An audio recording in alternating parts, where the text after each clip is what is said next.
Before we begin, here's how to earn continuing professional education credit for attending this session. Gain valuable insights by attending the podcast, then complete the assessment test to download your certificate. To do this, follow these simple steps. Click on the link in your description to access the session. Create a free account and attend the podcast. After the podcast, take the assessment test and download your certificate. It's easy, and it's free. We highly recommend checking out our subscription.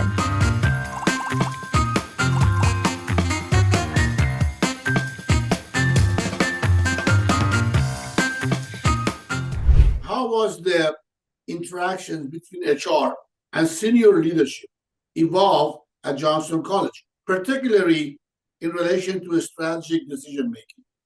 Sure. So I've been very lucky here at Johnson College. Even when I'll share a quick story. When I was first interviewed for my position as HR manager, my second interview was with our past, at the time, our president. And I couldn't believe it that the president was taking time to meet with the HR manager. Usually at that level, it's not something. So I remember her coming in and I was so nervous and meeting with her. And really she was sharing how important HR was here at Johnson College and how she valued, what they did here and how she wanted the voice and the face at the table with her. So I knew right away that it was a place that I wanted to continue my career at, right? When you have that support from leadership, how could you not be excited about that? So from the beginning, there was definitely that welcoming spirit with our leadership team. And now being a part of the leadership team.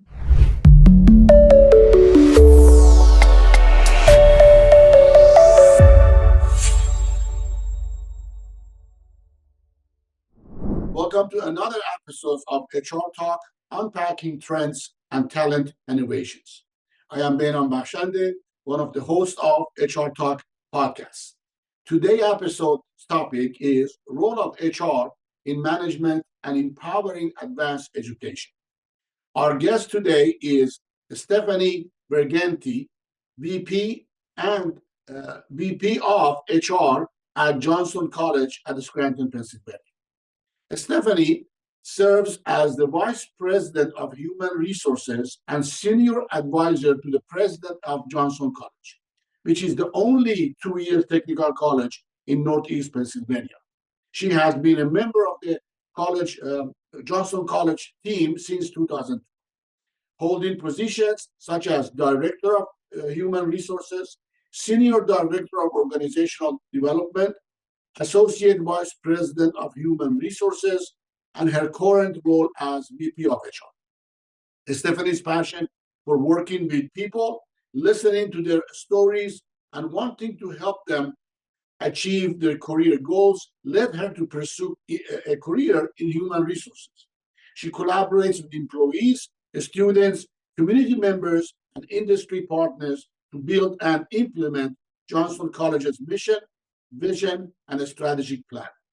In addition to her professional endeavors, Stephenie contributes to the community by organizing volunteer opportunities for the campus community and volunteering at various organizations throughout the region, including the Winberg Food Bank in Piston, PA, and being a board member with the United Way of Lackawanna, Wayne, and Peake counties. Stephenie holds a bachelor's degree in business administration from Marywood University and a master's degree in human resources from the University of Scranton. She begins her career in human resources at St. John's Center in Scranton, Pennsylvania. Stephenie resides in Clark Summit, Pennsylvania, with her husband Dominic and their two sons, Dominic and Vincent. Please join me to welcome Stephenie to our podcast. Hi, Stephenie. Hi. So good to have you here. It's my pleasure to interview you and using your brilliance and your intelligence and knowledge in HR in higher education. Thank you for your time. Thank you for having me. I'm thrilled to be here. Excellent, excellent. So we're going to ask you some questions about as we all know you're a VP of Human Resources in the College of Johnson College of Technology in Scranton, Pennsylvania. I've been there several times working with you, working with the marketing people, working with the president, Dr. Katie Leonard. And given I used to be a welder, and then I become a general contractor in my career. So I was so excited to just walk around the college and see these machines and tools and see this young generation learning. We hear that so often when people come to campus, that there's some connection to, what we do here, so whether it was themselves or their fathers, their grandfathers, yes, connection to one of the trades that we do, and it brings them back and so many memories, and it's wonderful to see that. It was so good. I want to jump in and contribute. I would want to teach them what to do. Anyway, It's amazing what you and your team doing. So we're going to talk about the influence of HR department on higher education. Obviously, not just specifically Johnson College, but obviously you will give us a lot of feedback and your experience working with Johnson College. Could you describe how your career progression at Johnson College has influenced your approach to human resources management? Sure. So, as you know, I started out here at Johnson College as the HR manager. So it was the one department that I was overseeing. So all of my time and resources and training really went into focusing on learning everything I could about HR, right? And our policies and our procedures, which that was invaluable. I learned so much during that time. And then as my career progressed here at Johnson College, I started overseeing other departments that were new to me, which I love. I love learning new things that aren't in my wheelhouse. So I currently oversee departments such as IT, our counseling and disability services, which brings students involved. So I love the student side of things. So it's not just employees now. Title IX, like I said, safety and security. So many other things besides. Yeah, a large scope, and I love that. So I think what has helped me with that, and really my approach to human resources is seeing the big picture.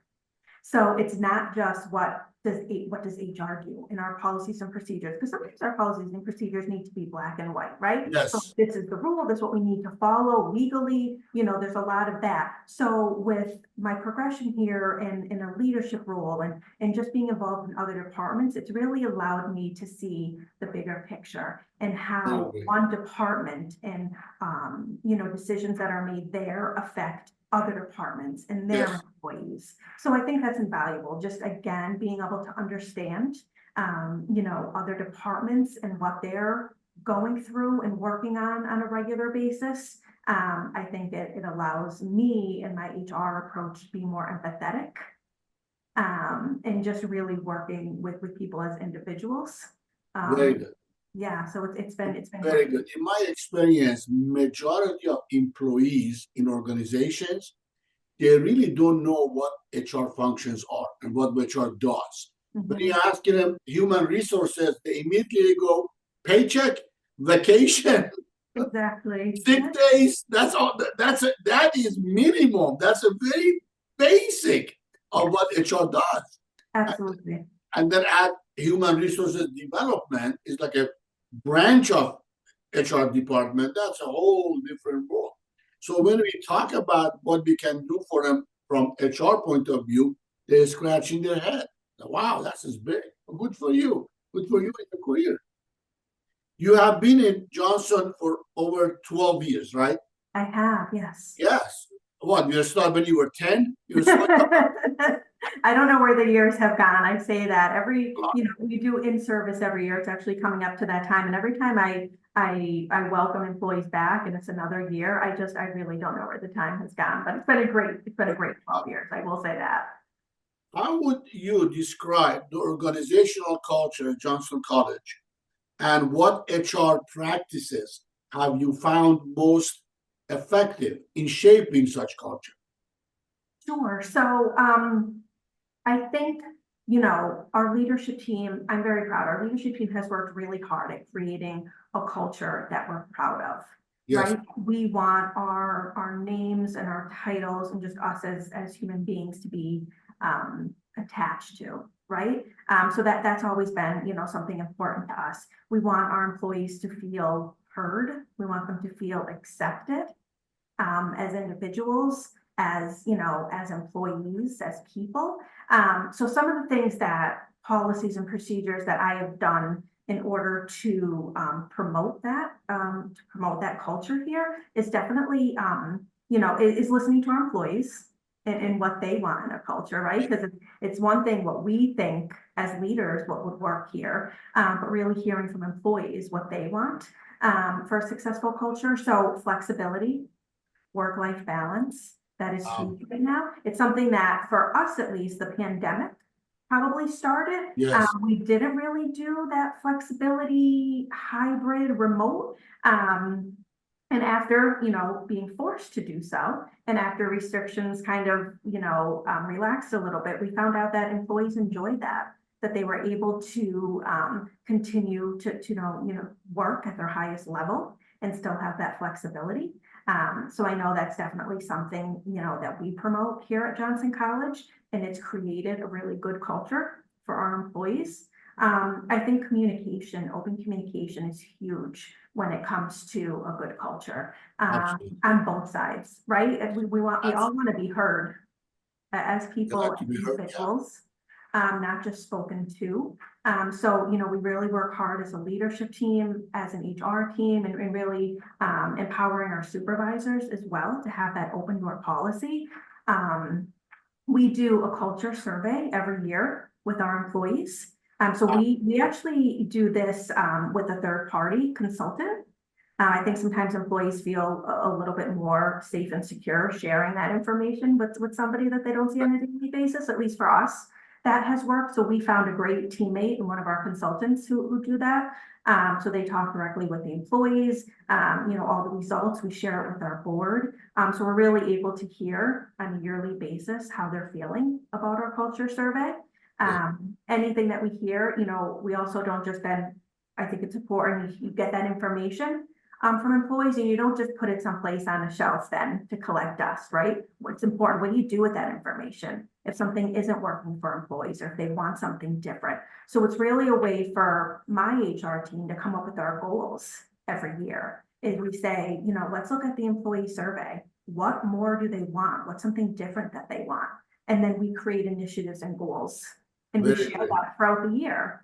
This is where we're heading with this. This is what you guys asked for. This is what we're able to do. Sometimes it's not always 100%, what they ask for, but we try to at least meet them halfway and show that we care and that we're listening. Do you want to earn CPE credit? Take this course of MYCPE to earn free credit. Click the link in the description to get started. Care that demonstrate the company cares. That's what they want to know. And I bet your turnover is low. It is. And I tell you why. I am in relationship with Johnson College, coming, visiting, seeing stuff around 8 years. I never saw that much of change in the staff or positions on management position, which is evidence of that great working culture. Yes, absolutely. Kudos to you and the college. Yes, yeah, we work hard at that. It's great. It will pay off. Yeah, absolutely. Since you have been there, how was the interaction between HR and senior leadership evolve at Johnson College, particularly in relation to strategic decision making? Sure. So I've been very lucky here at Johnson College. Even when I'll share a quick story. When I was first interviewed for my position as HR manager, my second interview was with our past, at the time, our president.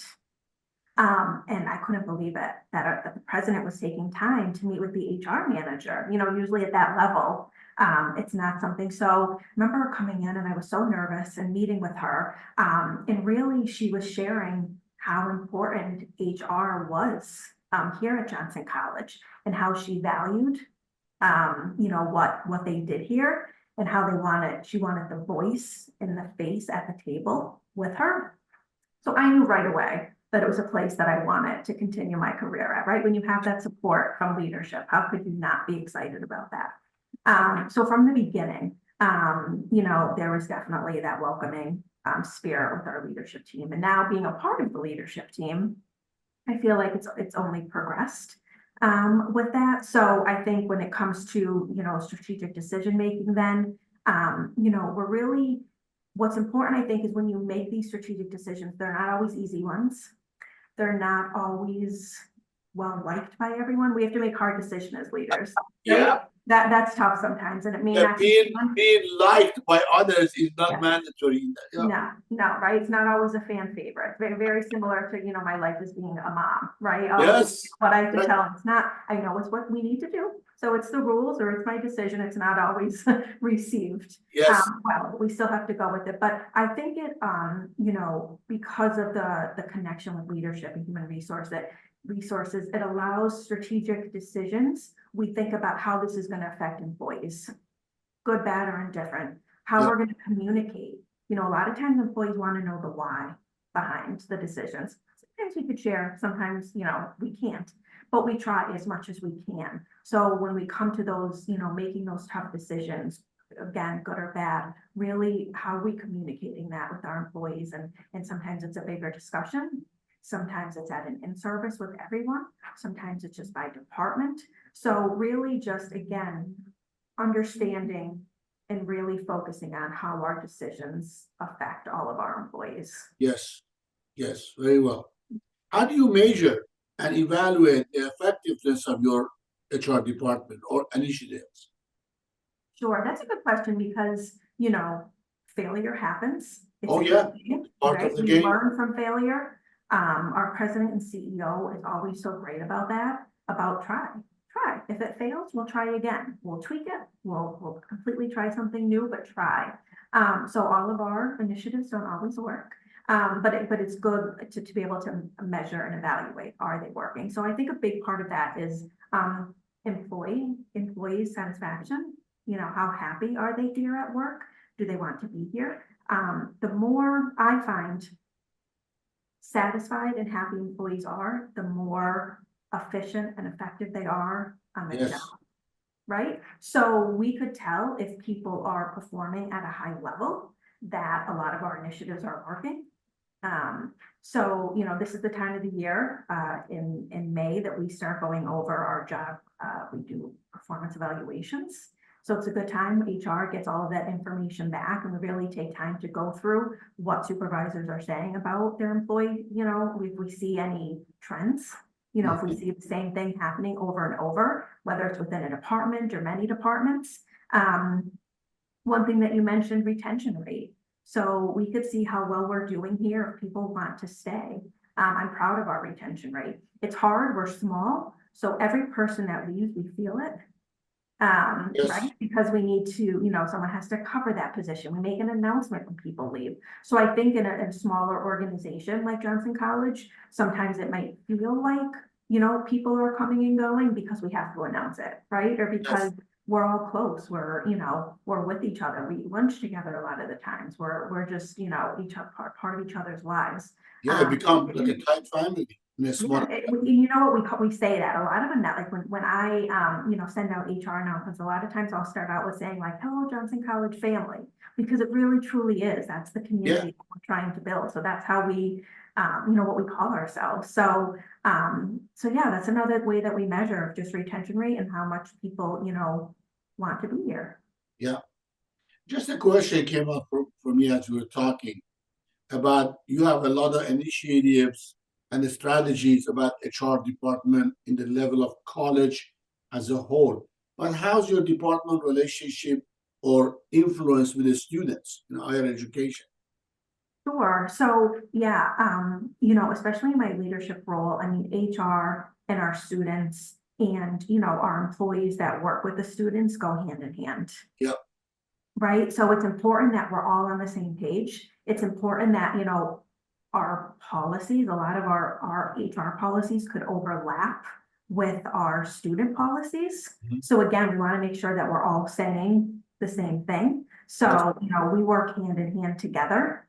to make sure I know, even with my role in HR, we also, I am Title IX coordinator. So people Yes. in, higher education are familiar with that. So that's directly with our students and working with our employee side of things and conduct and things like that. So we definitely work hand in hand with them. Very good. What unique challenges does HR face in the education sector, particularly at the specialized institute like Johnson? Sure. So I would say, at any given day, it could be different. The challenges, right, that we face, it's changing every day. I would say something that I really see is talent acquisition. Mm-hmm. It's a challenge, right? Compared to when I think about, even just 5 years ago, the recruitment process itself is just so much different. The pipeline that we used to have of employees, is different. We have to, work differently for recruitment.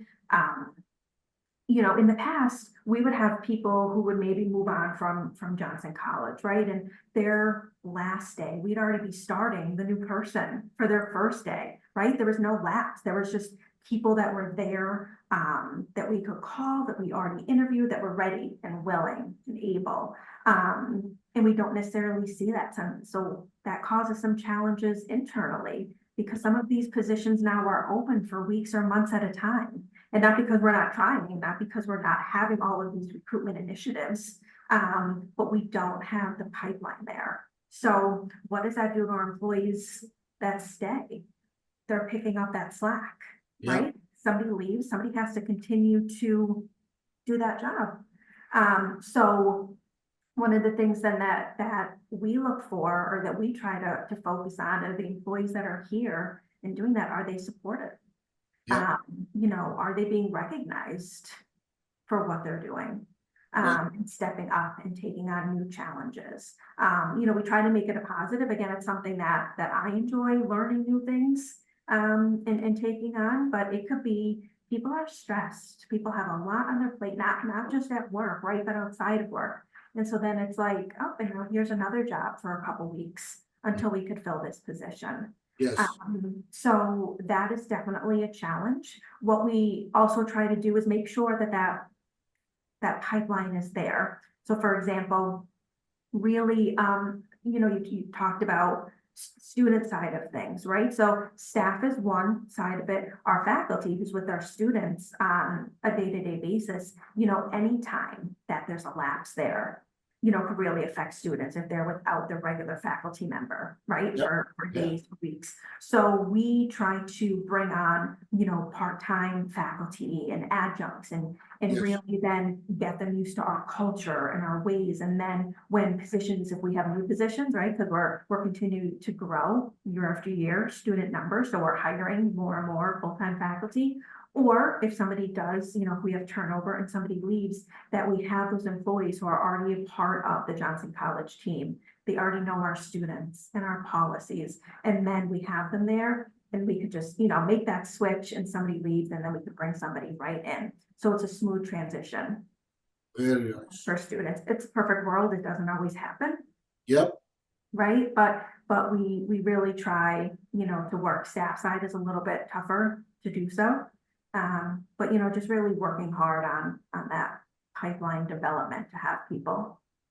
Yeah, I always in my consulting with organizations remind them this example of empty spaces. Somebody resigns, somebody gets fired, somebody get retired. Yeah, everybody have a succession planning for somebody. If I say, hey boss, I will retire by end of the year, he or she have 10 months, 11 months to do the succession planning. But if somebody got sick, moved, for any other reason, drop right there, I tell people, what are you going to do if you're in the boat and somebody died or somebody's so sick? That position is empty. We cannot say, hey, find somebody to do it. No, we are in the middle of the ocean. We are in the boat. Somebody got to fill in until we come back to the shore and hire someone. So that example give them a little bit of hands-on, what would I do in that situation? Yeah. And so There is no, oh, I don't want to do it, or I'm too tired, or it's not my job. Everybody will go down if you don't.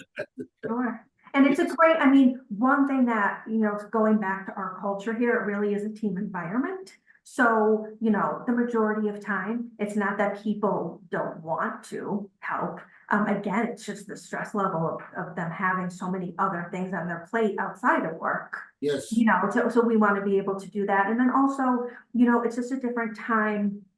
Again, when I started my career, people started jobs and retired from there.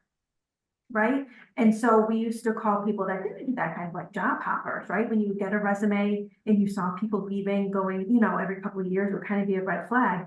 And it's no longer that way. That has become the norm for the majority of people, especially looking at, as generations change and we see generations retiring and younger generations entering the workforce.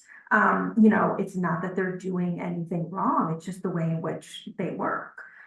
So we need to adapt to that, right? That we can't ask them to change. We need to change. So we need to know that turnover that you leave for many different reasons, and it's not because necessarily an organization is doing anything wrong. It's just the progression of how they see their career going. So no matter what we do and how well, we work on the culture and benefits and anything else that they could be looking for, we still have this new workforce that is going to look to go someplace new. Yes. Sooner than we're used to.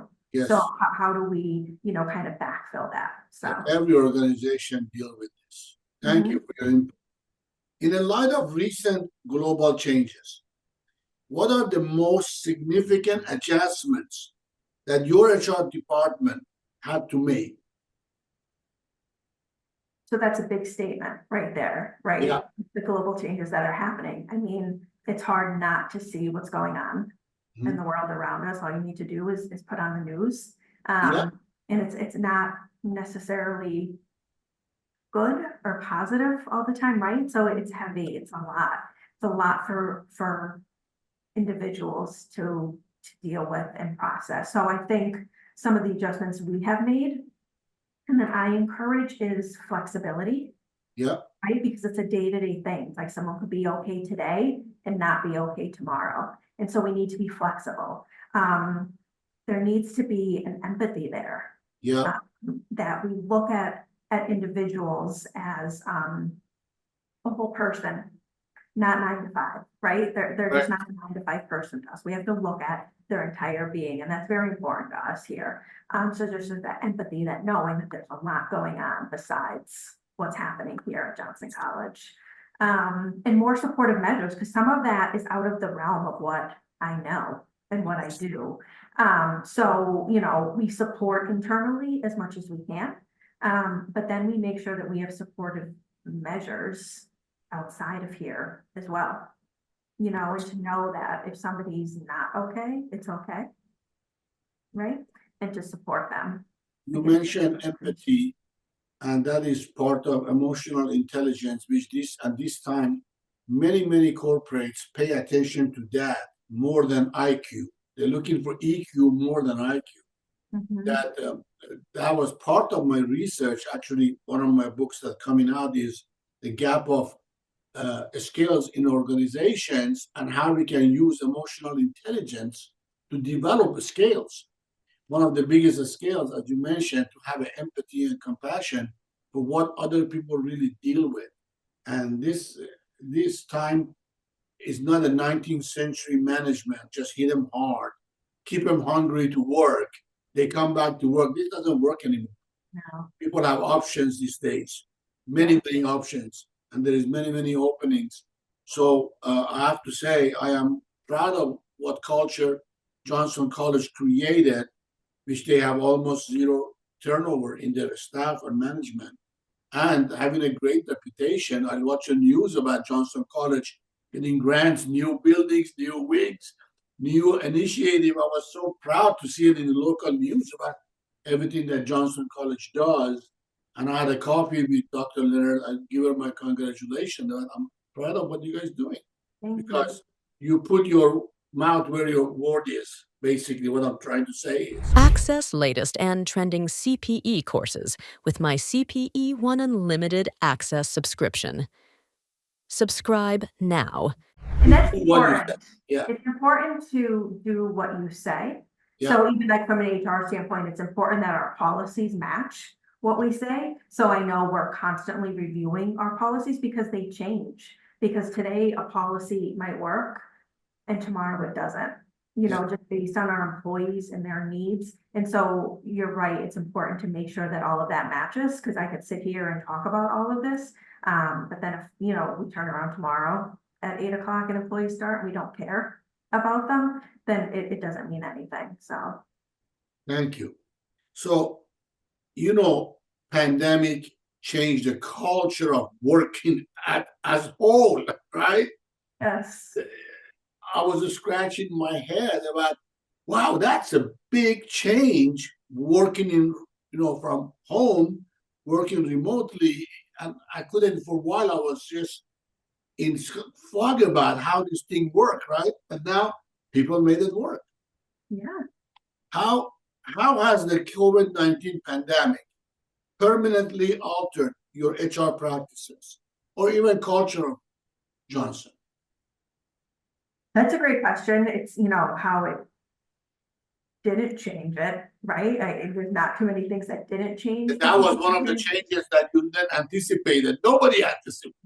Right, exactly. So right there alone. But one thing that stands out, it was probably, I would say maybe a year since the beginning of the pandemic, and I was on a webinar, just about everything, how everything was changing, the pandemic and things that HR could do. And someone said something that really stuck with me about the changes from the pandemic. And it was along the lines of, we have to put human back in human resources now. Yeah. Right? Again, it's focusing on the person and not just the employee. And it's still HR's responsibility to, look at the performance and the productivity and all of those things. We still have business to do. We still have an organization to run. But we definitely have to understand what the employee is dealing with, struggling with outside of work.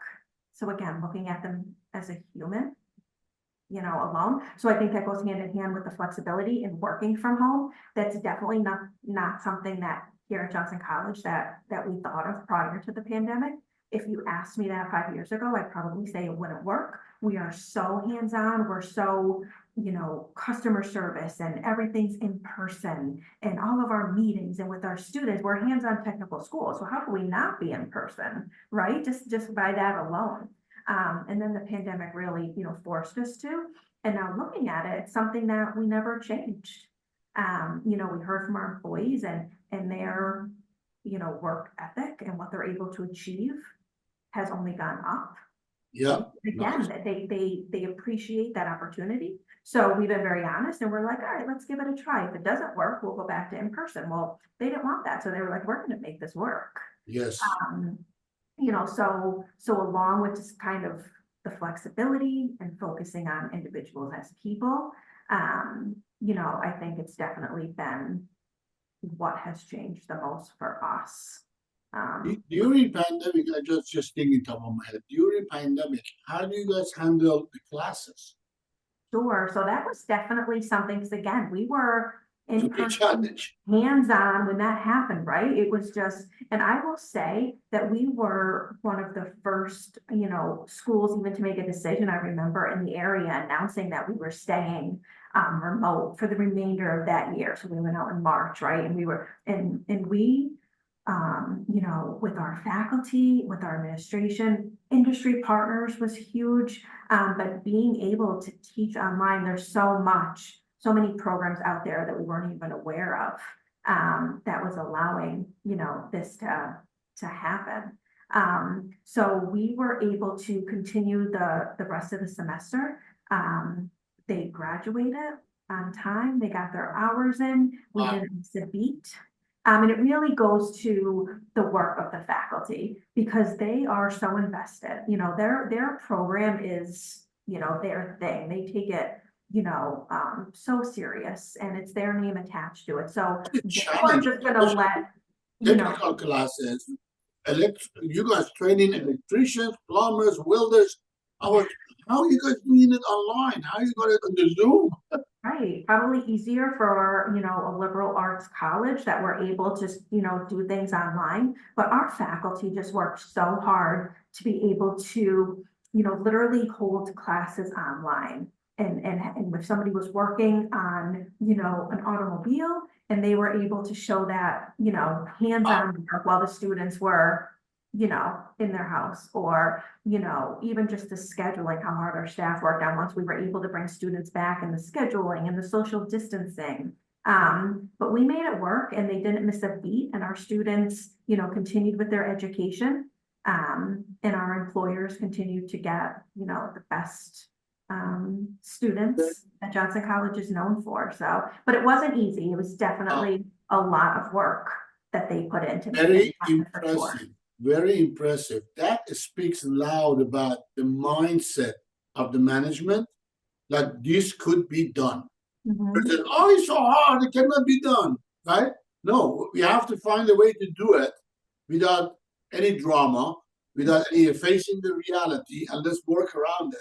Yeah, you have to think outside of the box. I think, that's also something that the pandemic has taught all of us, is that everything's not black and white, and you have to think outside of the box. And anything, if we made it through that, we could make it through these other things that are getting thrown at us now, right? And sometimes we remind ourselves, like, we made it through, 2020. So that's, whatever this is at the time, we can make it through that. Yes. I think there's a resilience in all of us now.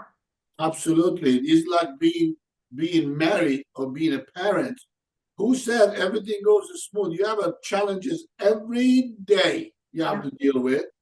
But you mentioned thinking outside the box, and I was thinking that's going to be a very big box. You guys step out of the huge square, like reinventing the entire faculty approach, classes, like, whoa, like, good for you. Our faculty is amazing here. I can't say enough. Because they care. Because they are buy in that culture. They buy in the college vision, mission, and principles. That's why they are true partners. That's why they're true partners. Good for them. Could you share some initiatives that have been particularly effective in promoting diversity, equity, and inclusion in Johnson College? Sure, that's a great question. One of my goals here at Johnson College is I work directly with our Diversity, Equity, and Inclusion Committee, which that consists of. Great. Yeah, it's a great. It's been, I've learned so much. It really is a group of staff and faculty that come together and share their differences, right? And it's so important, and really just focusing on making sure that our employees feel respected. Here on campus, we celebrate everyone's differences. Yes. And then one of, the initiatives then that I focus on is the training part of that, right? Because for some people, this is not a new topic. And for others, it's very new. And it's not because, they don't want to think these things or know these. It's kind of, what you know, right? And so we try to just like broaden everyone's horizons and the information that we share with them to be able to make good decisions when it comes to diversity and equity and inclusion, right? So we really focus on in this group is training. It's not to try to change your mind or believe what we believe. It's really just to make sure, we do monthly programming. So every month, whether it's a different holiday, a different religion, just different experiences that people aren't familiar with, we as a committee put that information out. So sometimes it's in person. So sometimes we, kind of set up camp in our cafeteria where we know there's going to be a lot of students and employees walking through. We will post stuff on our intranet. We'll send emails. And it's just very important to get that information out so that people could be educated on the terms that terms that people are using, different ideas. Like if they don't know, how could they, learn, and how could they decide like what their beliefs are if they don't even know? So again, it's about education. There are certain things on an HR aspect during, in service that we have mandatory training. That's very important to the college as an institution, right? That we want to make sure that everyone there is Absolutely. aware of. And then like this committee is more of like the monthly programming. And again, it's just all about education and getting that out to everybody so that they can make informed decisions. Very good. Very nice. Yeah. I want to ask you some advice for for HR professionals, right? Because anybody's experience is valuable. Different things people experience and share could help any HR professional in any level. What advice would you give to a new HR professionals who are just starting their career in the education sector? Oh, wow. That would be so, be so excited for them. I think it's such a great career. I love what I do. So I get excited when I see younger generations coming into HR because I think they're going to enjoy it as much as I do. But I would just say to soak it all in. So one of the things when I started out my career as an HR generalist, right? So that's kind of getting to know everything. Specialization is great, but I think knowing the entire picture of HR Yes. just helps immensely. Not just paycheck and sick day, right? Yeah, right. You just need to know it all. And I think it just makes you, a better leader when the time comes. I think if you do decide to specialize, if you want to, just focus on recruitment, if you just want to focus on benefits, you still need to know the entire HR picture, and what it all means. So yeah, I would definitely say just soak it all in, get as much information as you can, learn as much as you can about the organization that you're with. Because again, like I said earlier, just that big picture, it's not just about HR all the time. So you want to understand their culture, and what their expectations are, what their leaders think, want. Yes. I think all of that is so important. It's such a learning experience at the beginning of your career. Yeah, that would definitely be my advice to them. Very Just enjoy, have fun. You want to, no matter what, no matter what career you're in, right? I joke with people and I say the majority of us, we work because we need to, right? We have responsibility and we have bills. And so I spend as much time here on some days that you do at home, right?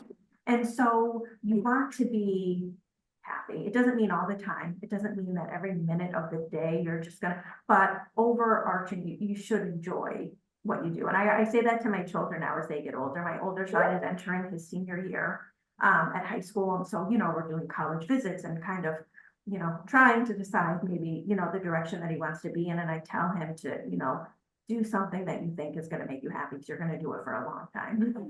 Very good. What you mentioned about have fun and do something that makes you happy, have a vision for what you do, have an intention for what you do. Always remind me of a good old story in the discipline of Zen. I read a lot of Zen masters and Sufi masters in my upbringing since I was 16 years old. And there is a story that really touched my heart. And the story was a Zen master walking down the road and see a guy sit in the middle of the road with a chisel and hammer and chiseling the rock. And master asked him, "What are you doing?" He said, "I'm chiseling the rock." Okay. And Zen master walked down the road, saw another person with a chisel and hammer chiseling a rock. Asked him, "What are you doing?" He said, "I'm building a road." Two different views, right? Doing the same thing. Masters keep going, saw another guy. Chisel, hammer, chiseling the rock. He asked him, "What are you doing?" He said, "I'm building a cathedral." All three of them doing the same exact doing, but who they are being and the vision of what they're doing impact different results. Absolutely. Perspective is everything. Yes, when I tell that to my clients, like, what are you doing? Chiseling rock or building an organization? It's two different things. That's Doing wonderful. the same hours, building two different things. Anyway, thank you for allowing me to share that. Are there any, another advice, are you are there any specific HR tools or techniques that you would like to recommend that you have found particularly beneficial or innovative in managing and supporting staff and faculty at Johnson College? I know it was a very long statement, but what tools or technique you find good for what you're doing? Yeah, so I think the technique that I really, try to work at in order to support our employees, because it's so important. That's one of our main roles here, supporting the employees, is really getting to know them and what's important to them. And because everyone's different, right? So someone might be motivated by salary, someone might be motivated by title. Some Yes. people, it's important for, we talked about that work-life balance and Yes. flexibility, like so many different things. So it's not a one size fits all. So I think, it's probably a little easier at Johnson College, being a little smaller and, being able to interact with all of our employees, on a regular basis. But no matter what size, I think it's just so important to get to know employees, what their expectations are, what's important to them, because then you could focus on them as an individual. Because we can't just do, this overarching that, the entire organization, we're going to focus on salary and that's going to keep them here. But we're not just going to make sure that flexibility, because we talk so much about flexibility. I still have people that want to be in the office 5 days a week. It works for them. So we have to, continue to support them and see what motivates them to stay here and continue to do a good job. So again, just that technique of really getting to know your employees, on a one-on-one basis and what's important to them, I think will be very valuable. Very, very, very good. We have to create a culture that support all of the motivations, because you mentioned 3 or 4 of them. I bet there's more about what motivate people to do work, and it's a challenge if you want to cover all of them. But if you get to know employees and their interests, and you mentioned communication, if you're communicating with them and being related to them, understand them, have an empathy for somebody, have a bigger family, somebody have some maybe sicknesses that have to manage, that compassion bring a lot of workability. Absolutely. We see so many different, some of these things are also generational. Yes. And right now we have more generations, working at one time that we've ever seen before. Yes.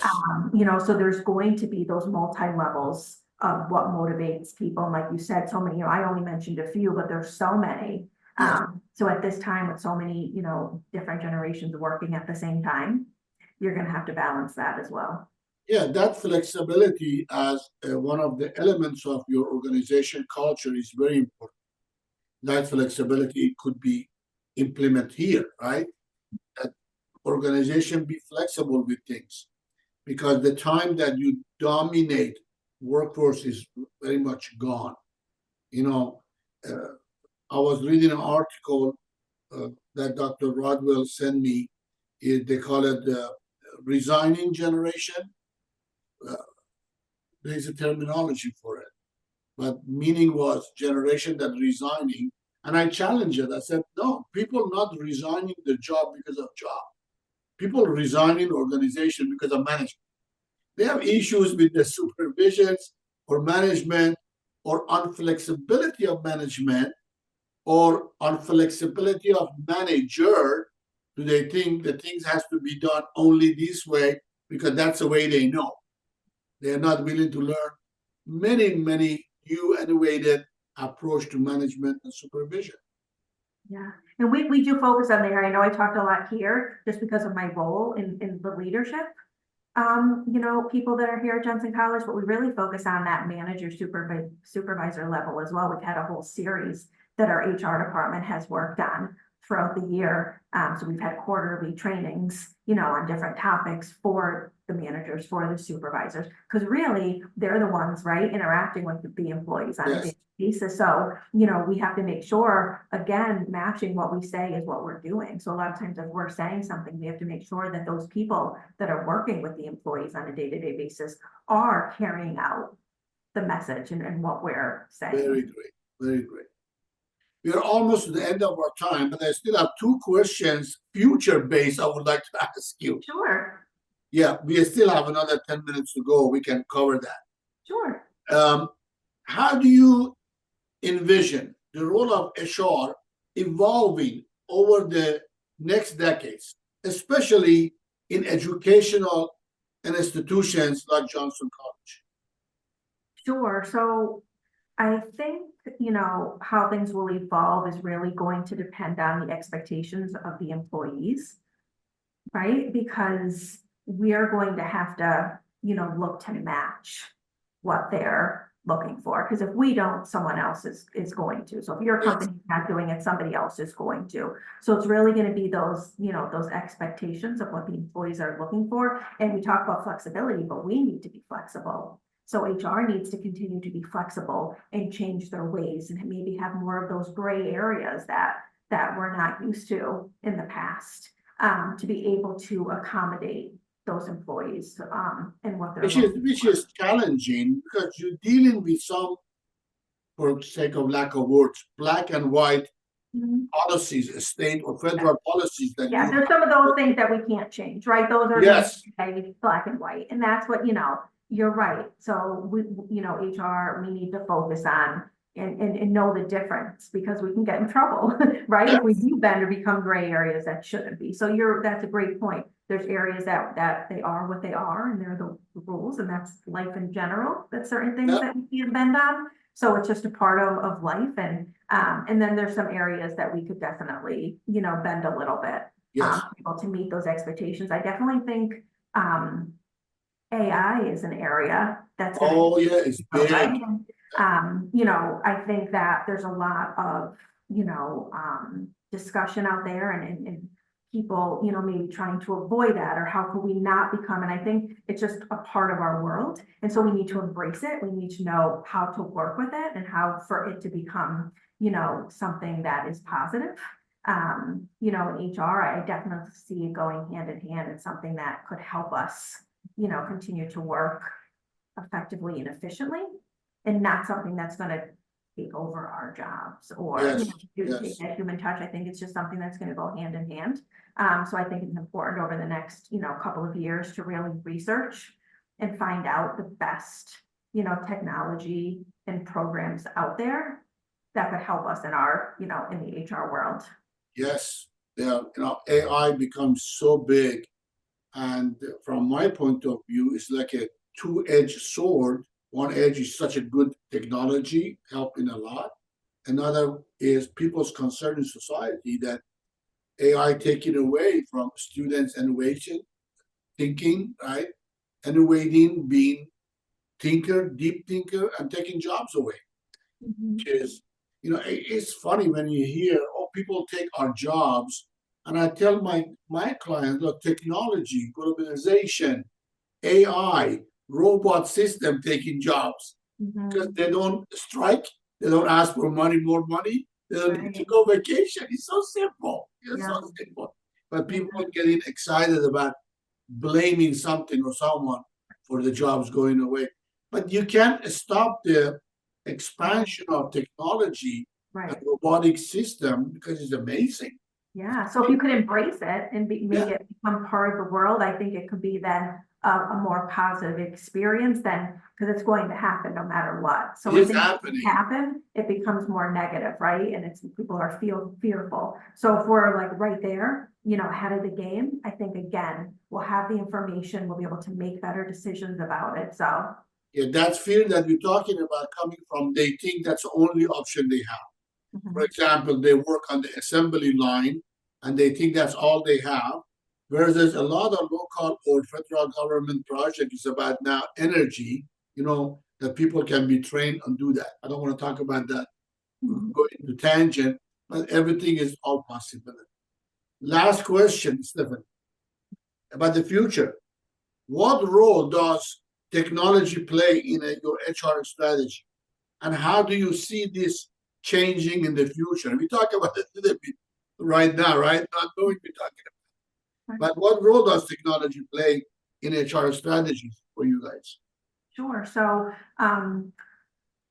One thing that I have the privilege of overseeing is IT.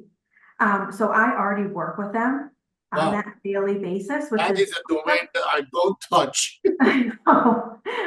So, and it's a wonderful IT. I joke, I don't know how to do, I'm not IT. I don't know how to do the day-to-day activities of IT. Again, I have the privilege of working alongside of them, on a daily basis. But what that does, it has allowed me to see how we can include it in the HR world because I am with them so often. So, HR technology, I feel like could, just boost efficiency on both the employee side and on our side as well. So, I think back and I can't believe, even when I first started, we were still filling out time cards and time off requests and everything was paper, right? Everybody was delivering things in person and, and that was the norm, and now everything, employees expect things to be instant, right? Because that's the world in which we live in. So if they, want to request time off, if they want to see their 401k information, if they want to change anything with that, they want to be able to have control of that login. So, we have all of that in place for employees to do so with benefits, right? If they want to make any changes to their benefits, we're always available and we answer questions and we help them along the way, but then they have that ability to be able to do things themselves, which is great. As far as the employee side and in our HR team, we see things from, from beginning to end. So starting with the recruitment process and having, we're actually in the midst now of looking for some different programs that will work for us, applicant tracking and recruitment process and applications because it's a lot. There's so many apps. It's so much to handle. We were able to handle it. We had like an internal type of program and that worked well. And as we continue to grow, it's just so much to be able to, take into consideration. And so these programs, it's a no-brainer of, right now just figuring out which one is best for us because there's so many different ones out there.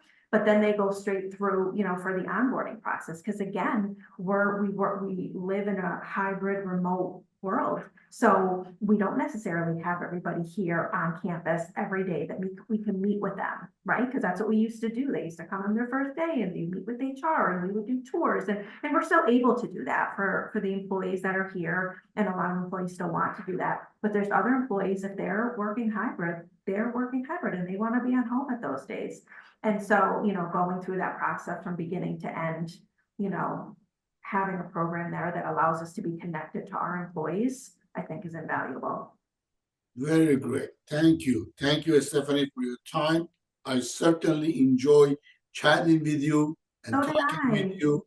I Thank really you so much enjoy. for having me. Oh, you're welcome. You're welcome. Everybody, Mr. Stephenie Vergnetti, the VP of HR Department on Johnson College Technology. Thank you very much. I hope to see you soon. Access latest and trending CPE courses with my CPE One Unlimited Access subscription. Subscribe now.